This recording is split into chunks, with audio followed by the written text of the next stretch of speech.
Morning, noon, or afternoon, evening. This is Mark doing some voiceover of a backgammon match that I played against Bodger a few weeks ago. And this is an experiment to see what it takes to get one of these recorded and uploaded onto YouTube and see if anybody notices or cares. So it's a learning experiment and I've enjoyed doing it, but here we'll go into kind of what's going on with the match. So we're playing a 5-point match. This is sort of a warm-up game before the tournament that day started, and sort of standard opening, a couple of hits back and forth. I managed to anchor up here.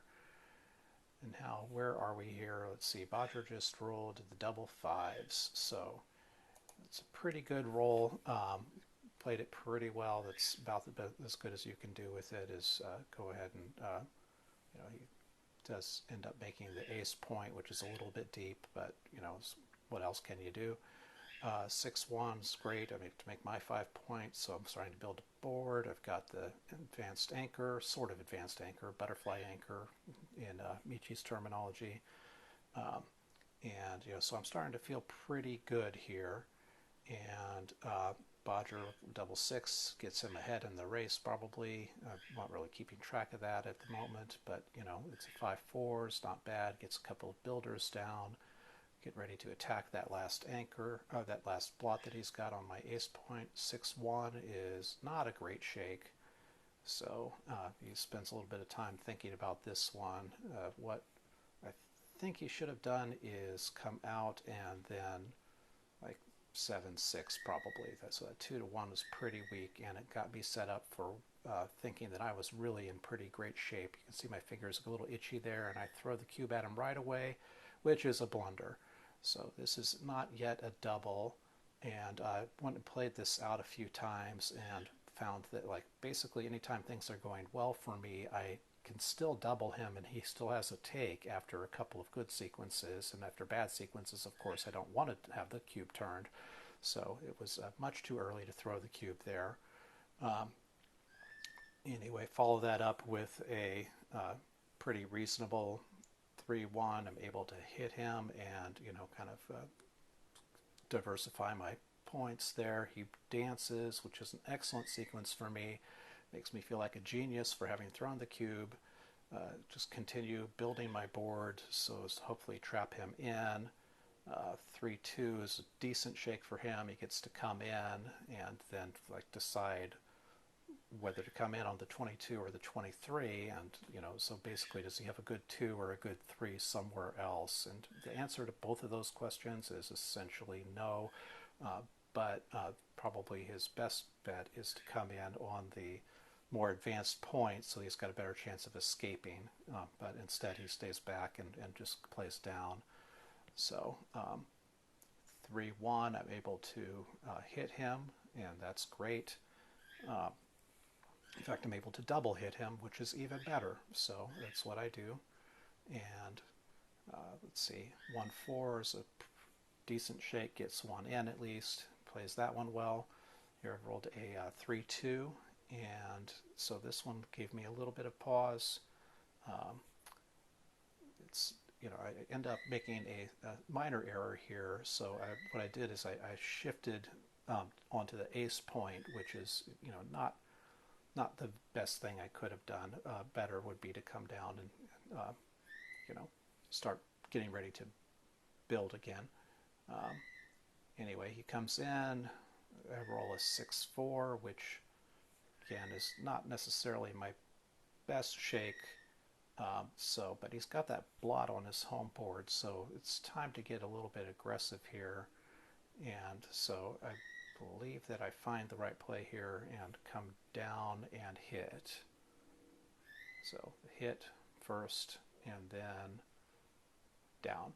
Right. So well done, me. Yay. So Bodger tragically rolls a double six and is unable to escape.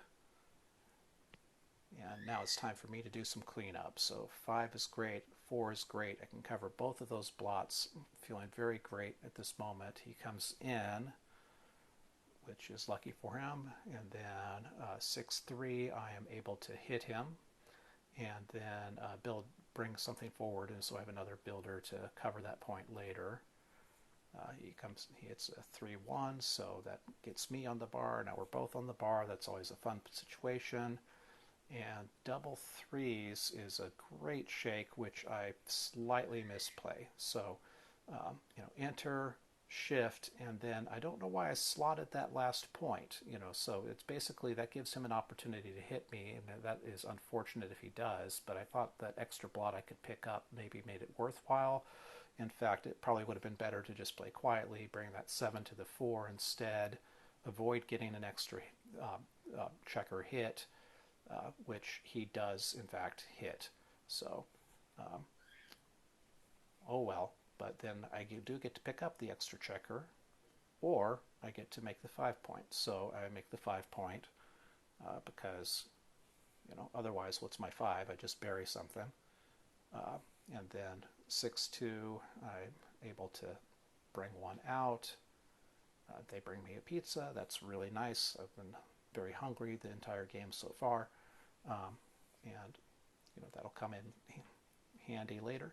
6-4, so he comes in and anchors up on my 6 point, which puts it into a little bit of an awkward position. So I've got to get all those checkers out and around and past the anchor he's got on my 6 point. So now I do go ahead and bury a checker. Bodger rolls a 4-1, which, clearly he can't come off of the 6 point anchor, so he's got to start just bringing stuff in. It kind of doesn't matter too much what he does there. But so he spends a little time thinking about this. So he's got a couple points slotted. That lets me now be able to play pretty loose if he does this ultimately.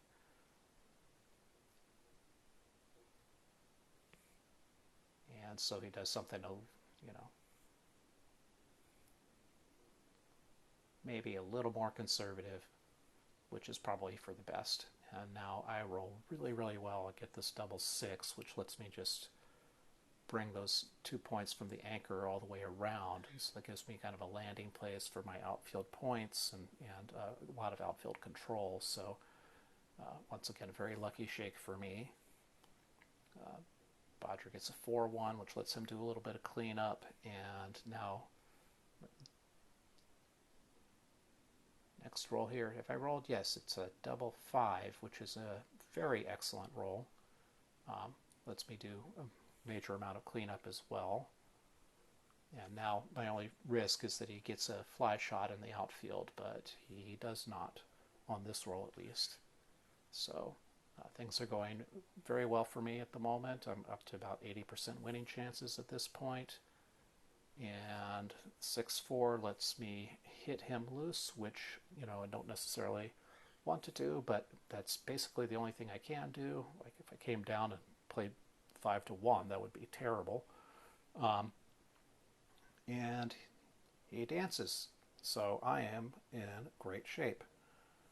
So now I get to clean up, start taking checkers off. All I have to do now is make sure that I don't leave a shot along the way, and I am cruising to victory and decent chance of a gammon. Not, super likely, but if he dances long enough, then I could get lucky.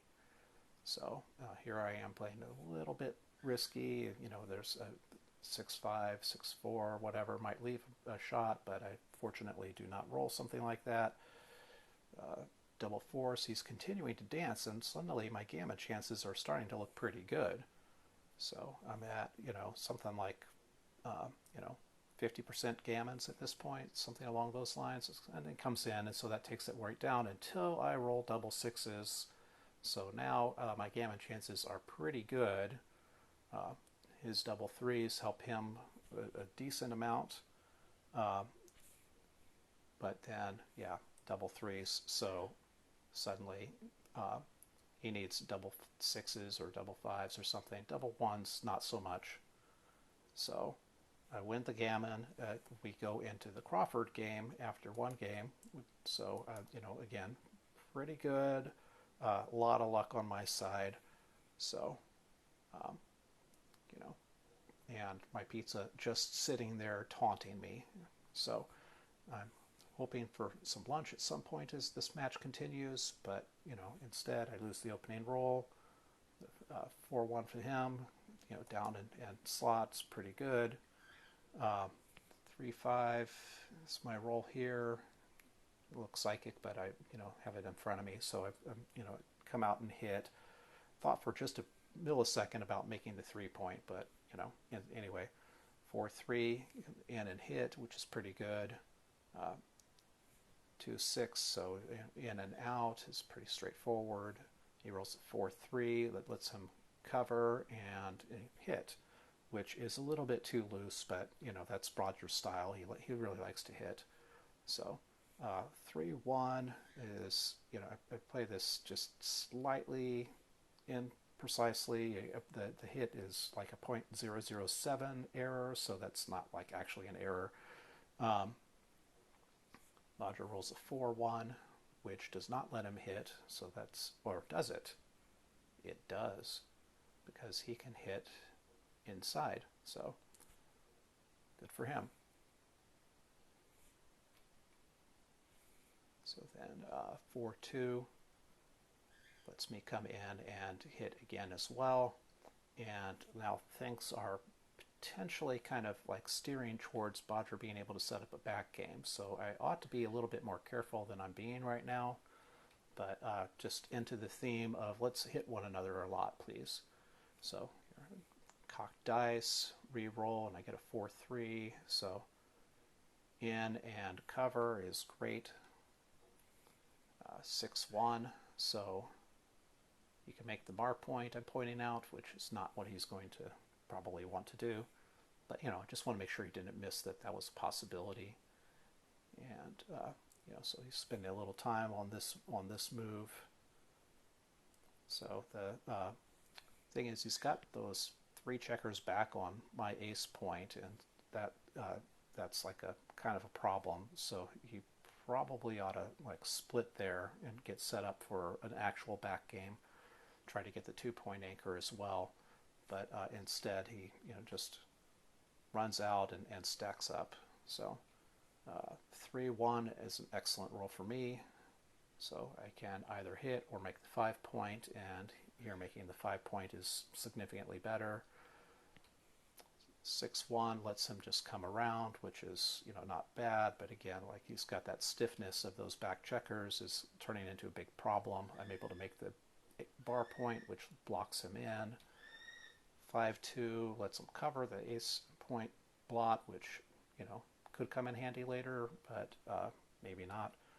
5-1 is a little bit awkward. You just have to play that to the bar point, so that's okay. 3-2 is likewise a little bit awkward, so he does finally take one of those back checkers off, start to try to get a little bit of structure in my home board. 5-2 is nice, lets me cover that blot. 3-2 lets him make the advanced anchor, which is very significant, but then the 2 is a little bit harder to find what to do with. So the right idea here is to do something that's going to tempt me to come off of my anchor. So standardly you would probably play 8-6, but he plays 5-3 instead. Downside of that is it's creating some additional liabilities for him.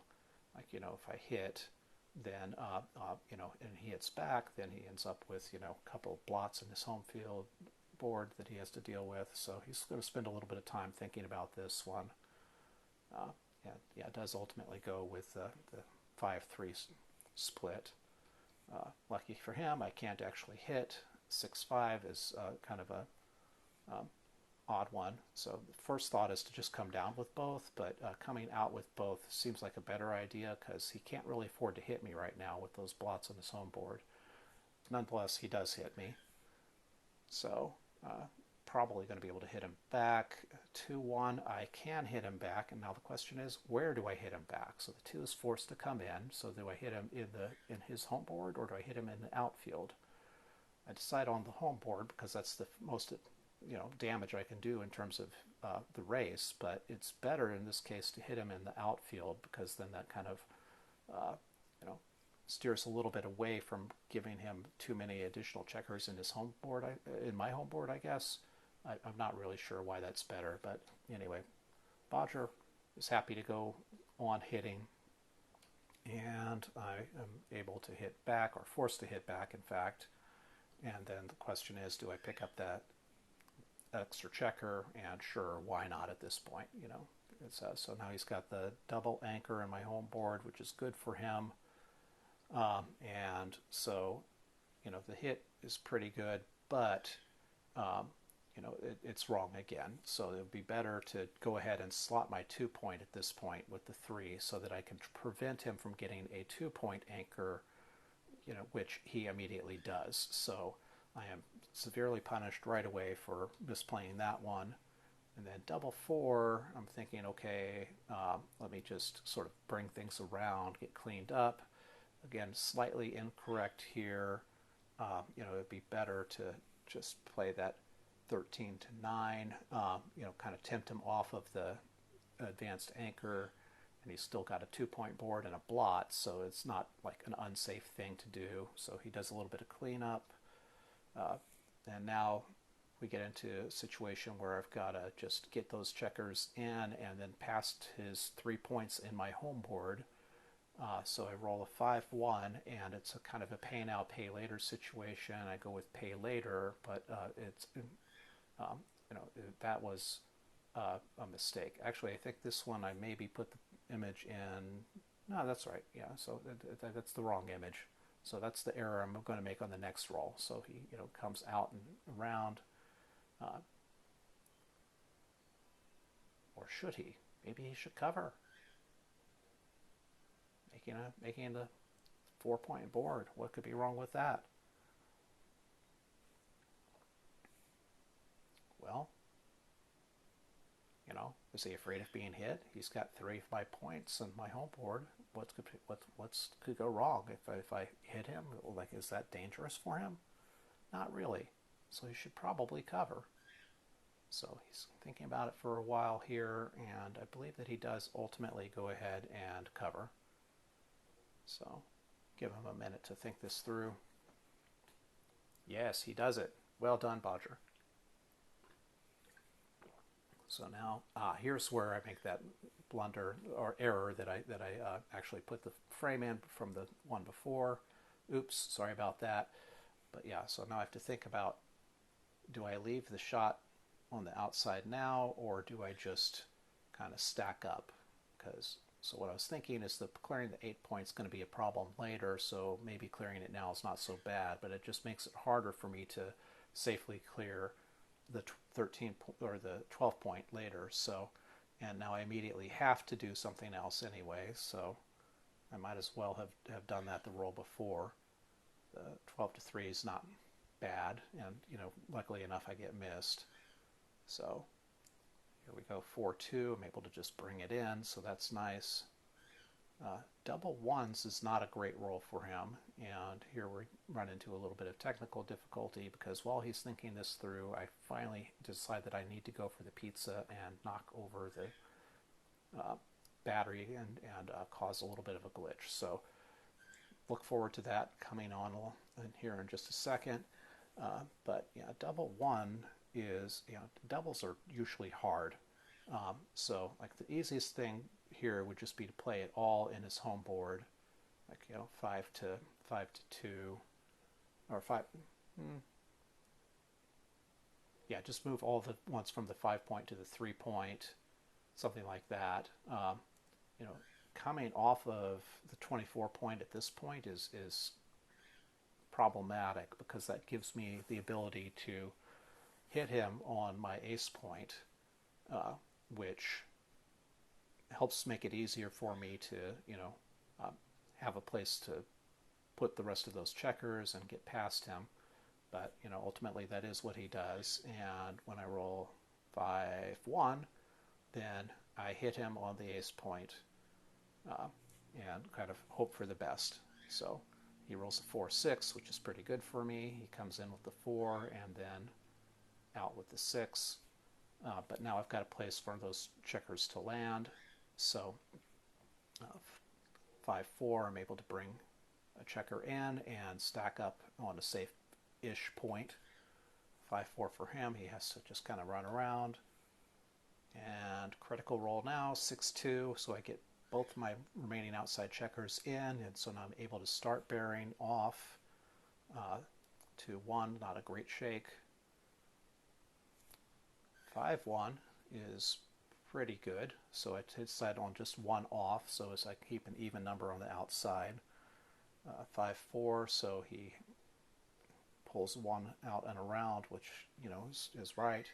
And now a very lucky 5-5 for me. Lets me, you know, clear the 6 point entirely and get a couple more checkers off. If I roll well on this next shake, then I can presumably clear the 5 point. 3-1 doesn't let me do that, but it's still pretty good. So get a couple checkers off. Double 2s, not the worst. Just sort of plays that inside, which, you know, lets him keep all of the structure in my home board that's going to potentially, you know, get me in trouble. And 3-2, I'm able to just play off the 3 point. And then now 6-4, he has to run a checker, so goes ahead and runs one of the front checkers, which is correct. And now my extra double lucky roll, double 4s, gets me all the way past him, and that is it. He went ahead and resigned the match at that point. Overall summary of the